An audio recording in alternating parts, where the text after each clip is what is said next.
Dear students, which of the following is potential side effect of increased serotonin levels? Options: increased risk of bleeding, decreased risk of bleeding, increased risk of seizures, and decreased risk of seizures. ഈ option handling methods എന്ന് പറഞ്ഞ ചില കാര്യങ്ങളുണ്ട്. അപ്പോൾ അതുമായിട്ട് ബന്ധപ്പെട്ട് പറയുകയാണെന്നുണ്ടെങ്കിൽ ഇവിടെ രണ്ട് ആൻസേഴ്സ് ഏകദേശം തെറ്റാണ്. എന്ന് പറഞ്ഞ് സൈഡ് എഫക്റ്റ് ആണ് ചോദിച്ചിരിക്കുന്നത്. ഇതിലൊന്ന് ഡിക്രീസ്ഡ് റിസ്ക് ഓഫ് സീഷർ എന്ന് പറഞ്ഞു കഴിഞ്ഞാൽ ഒരു സൈഡ് എഫക്റ്റ് അല്ല, അതൊരു അഡ്വാൻറ്റേജ് ആണ്. രണ്ടാമത്തത് ഡിക്രീസ്ഡ് റിസ്ക് ഓഫ് ബ്ലീഡിങ് എന്ന് പറയുന്നതും ഒരു അഡ്വാൻറ്റേജ് ആയിട്ട് എടുക്കാൻ പറ്റുന്ന കാര്യമാണ്. സോ അത് രണ്ടും നമുക്ക് എലിമിനേറ്റ് ചെയ്യാൻ പറ്റും. ഇതിനകത്ത് സൈഡ് എഫക്റ്റ് അല്ലെങ്കിൽ മോശം എഫക്റ്റ് എന്നുള്ള രീതിയിൽ നമുക്ക് എടുക്കാൻ പറ്റുന്ന രണ്ട് ഓപ്ഷൻസ് ആണ്: ഇൻക്രീസ്ഡ് റിസ്ക് ഓഫ് ബ്ലീഡിങ്ങും അതേപോലെ ഇൻക്രീസ്ഡ് റിസ്ക് ഓഫ് സീഷർ എന്നുള്ളതാണ്. ഇതിനകത്ത് സെറോട്ടോണിൻ്റെ പ്രത്യേകത എന്താണെന്ന് ചോദിച്ചു കഴിഞ്ഞാൽ, അതിനു മുമ്പ് ഒരു കാര്യം കൂടി പറയാം. ഇപ്പോൾ ഇവിടെ ഓപ്ഷൻസ് രണ്ട് ആൻസറിലേക്ക് ചുരുങ്ങിയിരിക്കുകയാണ്. 50-50 ചാൻസിലേക്ക് എത്തുകയാണ്. ഇത്തരത്തിലൊരു 10 ക്വസ്റ്റ്യൻ നിങ്ങൾക്ക് PSC പരീക്ഷയ്ക്ക് ഉണ്ടെങ്കിൽ ഡെഫിനറ്റായിട്ട് നിങ്ങൾ ചലഞ്ച് ചെയ്ത് ആൻസർ ചെയ്യണം. എന്താണെന്ന് ചോദിച്ചു കഴിഞ്ഞാൽ, അതിൽ 10 എണ്ണത്തിൽ 5 എണ്ണം ശരിയായി കഴിഞ്ഞാൽ 5 മാർക്ക് കിട്ടും. 5 എണ്ണം തെറ്റിക്കഴിഞ്ഞാൽ നിങ്ങൾക്ക് ഏകദേശം 1.66 മാർക്ക് നഷ്ടപ്പെടും. അപ്പോൾ നിങ്ങൾക്ക് എഫക്റ്റീവ്ലി 3.33 മാർക്ക് നിങ്ങൾക്ക് കിട്ടും.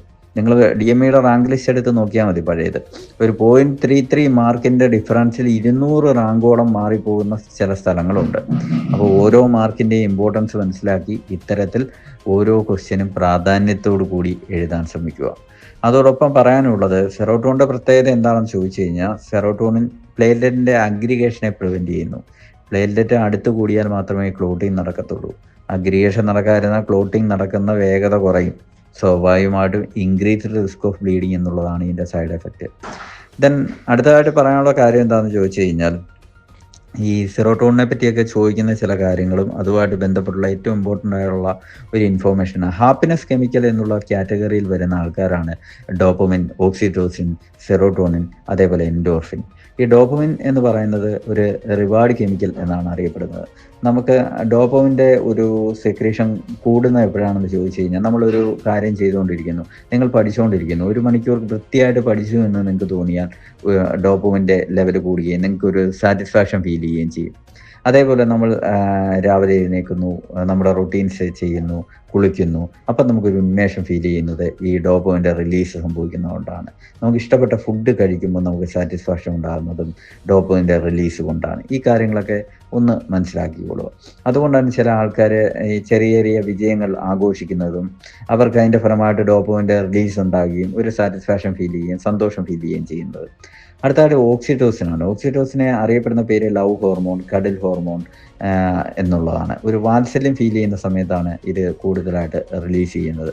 സാധാരണയായിട്ട് കുട്ടികളുമായിട്ട് ബന്ധപ്പെട്ട് നിങ്ങൾ ഓരോ കാര്യങ്ങൾ ചെയ്യുന്ന സമയത്ത് മനസ്സിന് സന്തോഷം ഉണ്ടാകാനുള്ള കാരണം ഒന്ന് ഇതാണ്.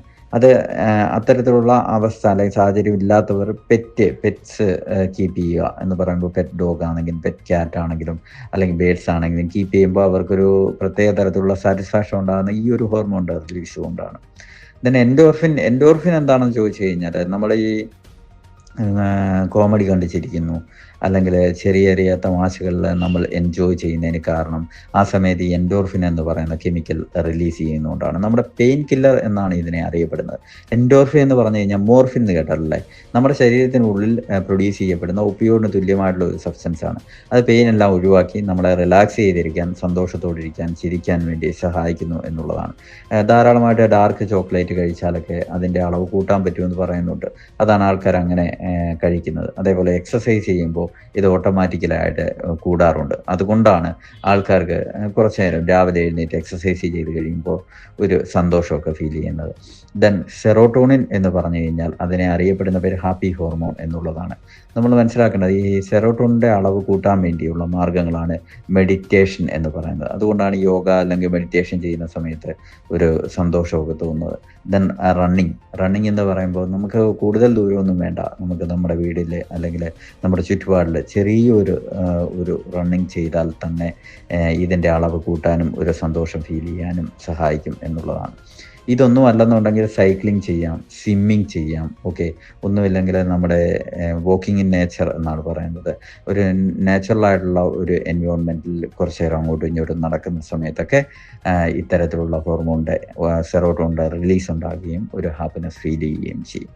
ഈ കാര്യങ്ങളെല്ലാം പരീക്ഷ പോയിന്റ് ഓഫ് വ്യൂവിലും ദെൻ റിയൽ ലൈഫിലും ഓർത്തിരിക്കുന്നത് നല്ലതാണ്.